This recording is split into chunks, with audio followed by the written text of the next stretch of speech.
Yeah! Ma'am. ఈ liver transplantation అంటే ఆహ్, ఎంత దాంట్లో రికవరీ రేట్ ఎలా ఉంటుంది? ఎంత వెరీ, టైం వెరీ గుడ్ పడుతుంది? అండి. మా దగ్గర గ్లెనిగిల్స్ గ్లోబల్ హాస్పిటల్‌లో హ్మ్.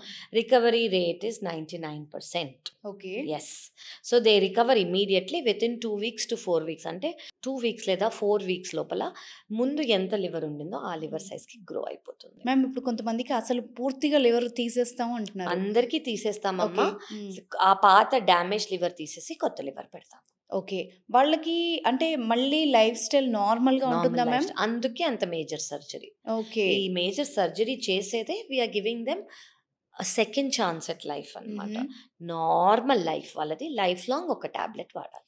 సో, చాలామంది కూతుళ్ళు వాళ్ళ ఇస్తారు. ఫాదర్స్‌కి ఇచ్చిన న్యూసెస్ మనం రీసెంట్‌గా కూడా చూసాం. కరెక్ట్. కరెక్ట్. బట్ డోనర్‌కి ఏమన్నా ఇష్యూస్ ఉంటాయా? జీరో అండి. మా ఓకే. దగ్గర గ్లెనిగిల్స్ గ్లోబల్ హాస్పిటల్‌లో హ్మ్. డోనర్ రిస్క్ అనేది జీరో. హ్మ్. డోనర్‌కి ఇవాల్యుయేషన్ చేస్తాం. Pre transplant evaluation.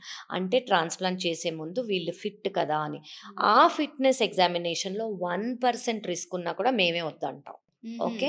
So, donor is normal person. వాళ్ళకి రెస్ట్రిక్షన్స్ లేవు, లిమిటేషన్స్ లేవు, ఇది తినాలి, అది తినాలని లేవు, మెడికేషన్స్ అవసరం లేదు. Hmm. Within 2 weeks to 4 weeks డోనర్‌కి ముందు ఎంత లివర్ ఉండిందో అంత రీగ్రో అవుతుంది. They will be normal.